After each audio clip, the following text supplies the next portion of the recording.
No, that's why they match up so well, is because they don't necessarily have the big block, but boy, they do know how to dig a ball. Kayahue, great pass.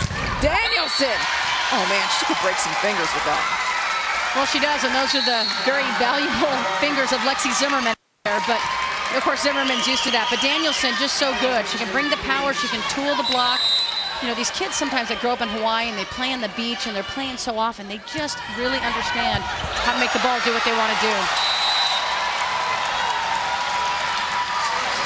Well, we just talked about the little players having a spot on the floor. This woman has a big impact. She's only 5'2", but Jamie Lee just had an ace, and she's one of those players you'll see digging balls all over the place. Defensive specialist. Well, she does, and she's a great server, and the team loves this rotation.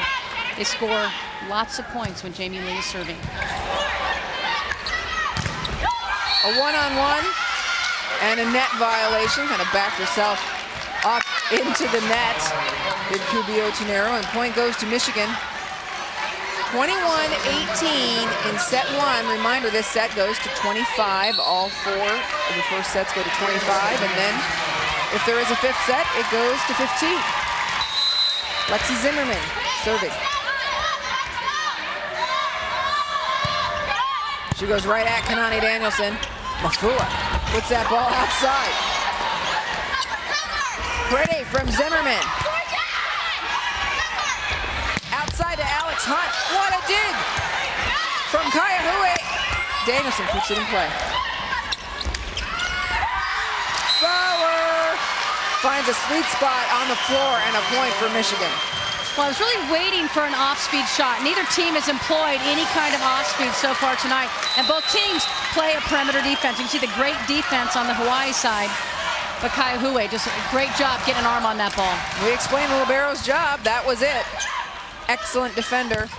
Cubio-Tinero goes right into Michigan's block and is firing up an emotional player in Megan Bauer, number 5 in yellow. Bauer is their team leader, their emotional leader. When she gets going, she really can get her team very emotional. The NCAA Division I Women's Volleyball Championship begins Thursday, December 17th at 7 p.m. Eastern on ESPN2 with semifinal coverage. For more information, go to NCAA.com, the official online home for all 88 NCAA championships. Well, we know one team. We know 3 teams, actually, who are going to be in the national semifinals, but everybody knew that this team, Penn State, has been there before. They're comfortable. Well, they have. They've won the last 2 national championships. And the team they had last year went undefeated and was the absolute best volleyball team ever assembled in women's college volleyball. I think everyone would agree that. So they have won 100 straight. They've got everything going for them. They find themselves back into the mix again this year. And Alicia Glass continues to run the offense. Ari Wilson in the middle. Megan Hodge on the outside. Blair Brown is the opposite. This team has got a lot of talent. The winner of this match will face Penn State in the national semifinals. Take a look at the past champions. You mentioned that Penn State's won the last 2. No team has ever won 3 consecutive. Well, they've got a big task ahead of them, but they are the prohibitive favorites right now in women's college volleyball. And you can see a little changing of the guard.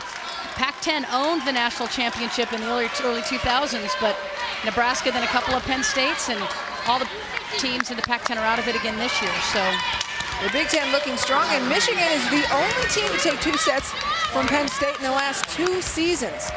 A team that didn't even drop a set. Penn State didn't until the semifinals last year. Not a single set. Zimmerman goes right at Danielson.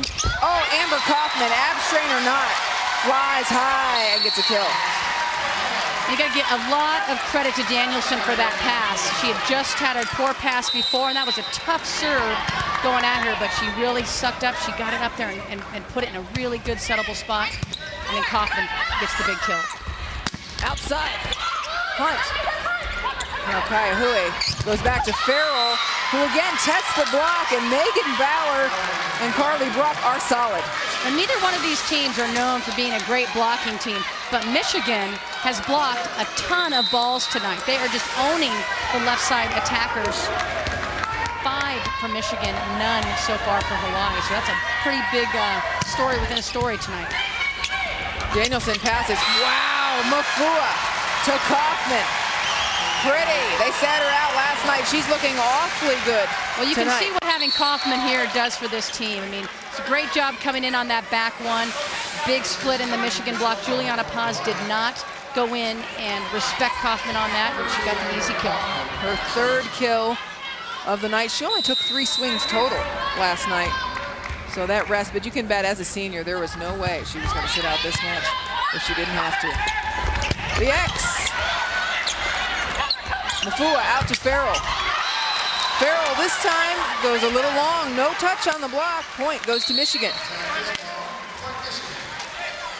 And that's a big couple of inches right there. You know, it goes a couple more inches in. That's gives Hawaii set point, but instead Michigan stays right in this first set. We told you these two teams match up well, and they do. We're down to a short, tight little game at this point. Kaiahue passes. Cubio Tenero takes a swing. Paz finds open floor, and we're tied up at 23-all in set 1. Well, going into this game, Michigan really wanted to try to hit line, exploit the line. You can see how much line Paz is given by Cubio Tenero, who really turned in and gave Paz way too much line to hit on that swing. Cubio Tenero passes the ball. Farrell, big swing. This time she gets the line, and Hawaii sits at set point. Great job by Farrell. That ball was set so high, it was in the air forever. And sometimes those can be very difficult to time and get a full reach, but she sure got a full reach on that one.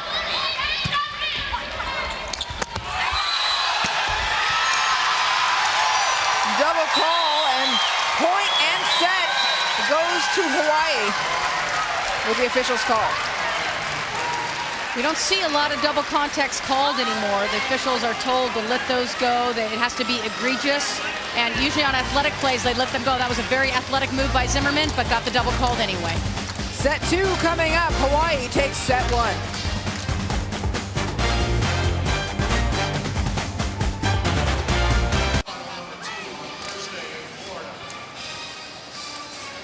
Welcome back as Hawaii took set 1 from Michigan, 25-23 in the last regional final to be decided tonight. I'm Anne-Marie Anderson alongside Kathy Nelson. And Kathy, when you look at the numbers of these two teams, you got to wonder, how did Hawaii come out on top when they had more kills, less blocks? What happened? Well, it was a very odd first game, I thought. Not really either team playing to their strength, but Hawaii took advantage of some Michigan mistakes. But typically, when you want to know who won a game, you look at hitting percentage, which is this bottom number. And if you out-hit an opponent, generally you win. Michigan hit 194 to only 118 for Hawaii, and they outblocked them 5-0, yet Hawaii came away with that win. So it's a little bit inexplicable, but I just think the errors on the Michigan side, just sort of mounted, and Hawaii got just enough to get that done, but not well played by either team. Probably a good time for us to explain a little bit about the game in terms of hitting percentage, how we arrive at that number. Hitting percentage is a very important statistic for volleyball. It's kills, you subtract the errors, and you divide it by the total number of attempts. You kind of liken it a little bit to a baseball batting average. So obviously if you hit 300 in baseball, you're hitting pretty well. Same thing in volleyball. If you hit 300, you're hitting at a very efficient percentage. Right now, Penn State, the #1 hitting team in the country, they hit 393. So obviously if a baseball team hit nearly 400, they would probably be undefeated as well. So you can see what a high percentage Penn State hits at. 194 and 111, not real good for either one of these teams in the first set. Both these teams trying to find their groove on passing as well. We've talked about how critical the pass is to the game of volleyball right now. Amber Kaufman serving for Hawaii. Well, Kaufman serving Paz because she's front row. They're trying to make her do more than one thing. And it was Alex who got the kill from the backcourt for Michigan. Both teams still struggling to find a little bit of a groove. You see little exploding knuckles there. Lexi Zimmerman, emotional leader. Mark Rosen was a little worried about nerves. He was worried that his team, they were very loose yesterday. Loved the underdog role. They played very loose, but he was worried they might be nervous and play tight tonight because they did set a goal of the Final Four. And now that it's possibly within reach, he was worried they might tense up a little bit.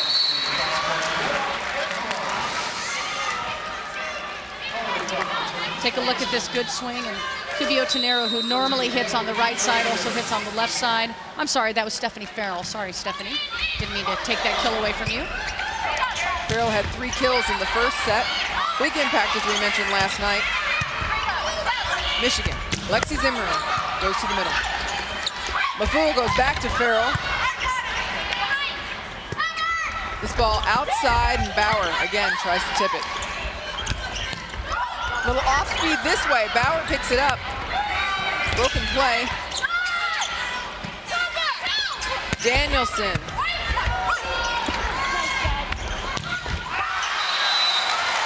A rally, a touch. Everybody seemed to be playing fairly safe in that rally. Well, a little bit. I think the hitters recognized that there weren't a lot of great opportunities to swing for a kill. There weren't a lot of great sets, a lot of scrambling plays, and that's smart. You want to let these teams are both good defensively. There's no reason to take a wild swing when you can allow your defense to work for you, possibly get that ball back and get a better swing the next time. Live to swing another day, we always called that.